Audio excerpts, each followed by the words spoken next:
This next video is on structural alignment exercises. So we did the power stretch where we extended the awareness out, we opened all the joints from our feet all the way up to our fingertips and pushed all the joints and lengthened as much as we can. And then we rolled underneath. So what I want my partner to do is he power stretches out to a point in the distance, his elbows are down, he lengthens his fingers, he lengthens his wrist, elbow, shoulder, the hip drops, he stretches all the way down to the ground. And what I do is I put a small force on the front edge of his fingertips.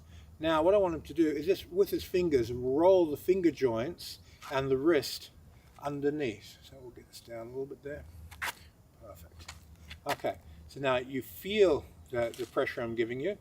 Now from here you just make a circle with your body mechanics to roll under with the wrist, elbow, there we go, boom. And now drop the hip, stretch the spine, roll your hip, there, boom, and now that picks my base up. So what I want to do is work down his arm.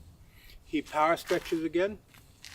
Let's get these elbows all the way in and then turn it. That's it, perfect.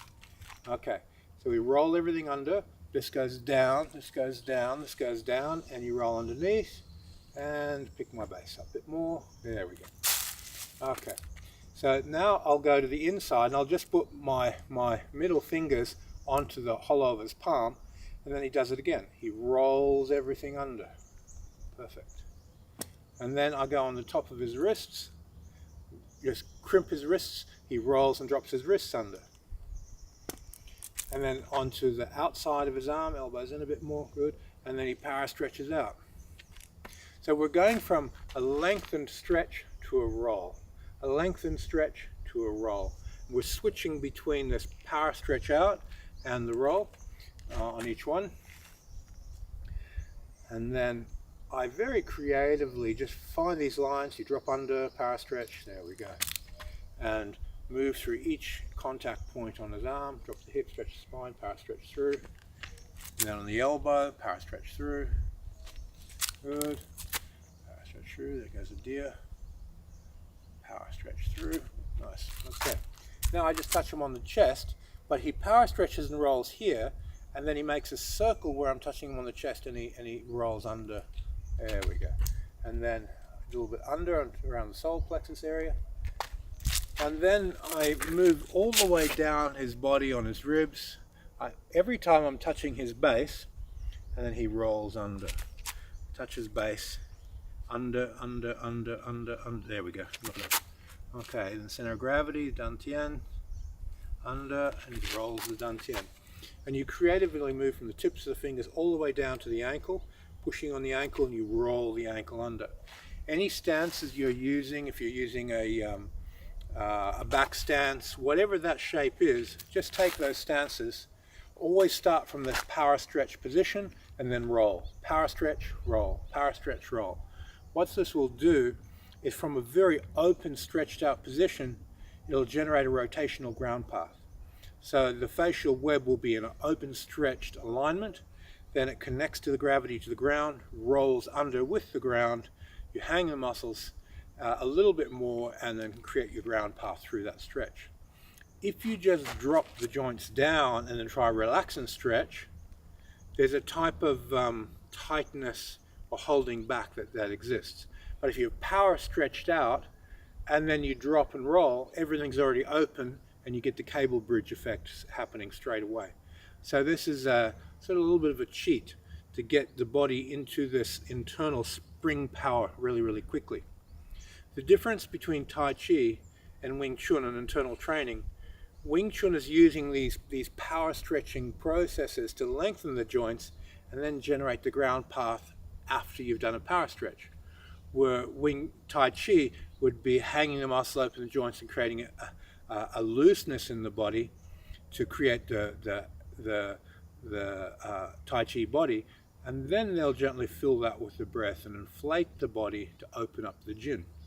The difference between these two training models is Wing Chun gets there faster through the physical connectivity because it generates the tension from the muscle to the fascia really fast, where Tai Chi are dependent on the feeling the energy and inflating the energy into the frame, moving from a looseness to fullness, and then you reticulate and empty out mind intent out of that process. So it's a slower process, but it goes to a deeper place. Now, if you combine these two training models together, where you have the power stretch that Wing Chun uses to lengthen the joints and connect the body, and this is really one of Wing Chun's pearls, one of its secrets, is that power stretch. When you roll the joints and power stretch, roll the joints, power stretch, you can do this in every frame. You can do your Gansao movement, power stretch it out, and then roll the joints to give it a ground path. It will transfer load from muscle to fascia really quickly, and you're holding tension on your body when a person puts a force on you, so you can have someone really driving all their weight into you.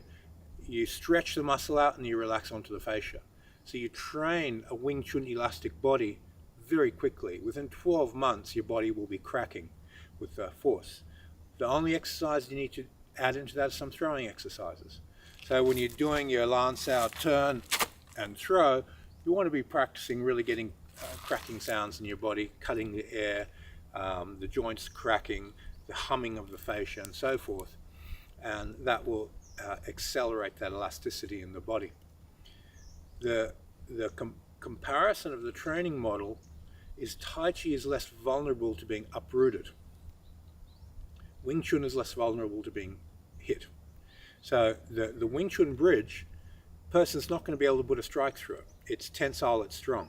The Tai Chi bridge, you can't bounce them, but you can hit them anytime you feel like it because they're too weak. They don't have structural integrity in the bridge the way 95% of Tai Chi people train. So this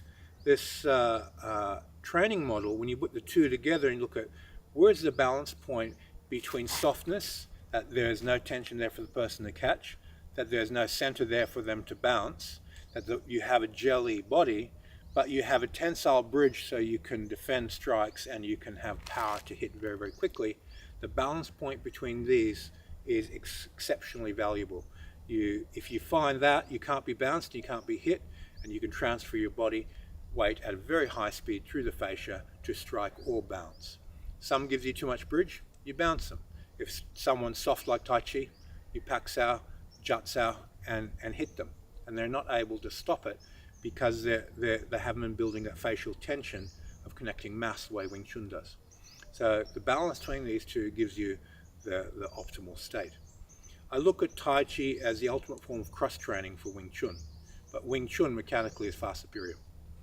Okay, thanks for your time, and see you guys in the next video.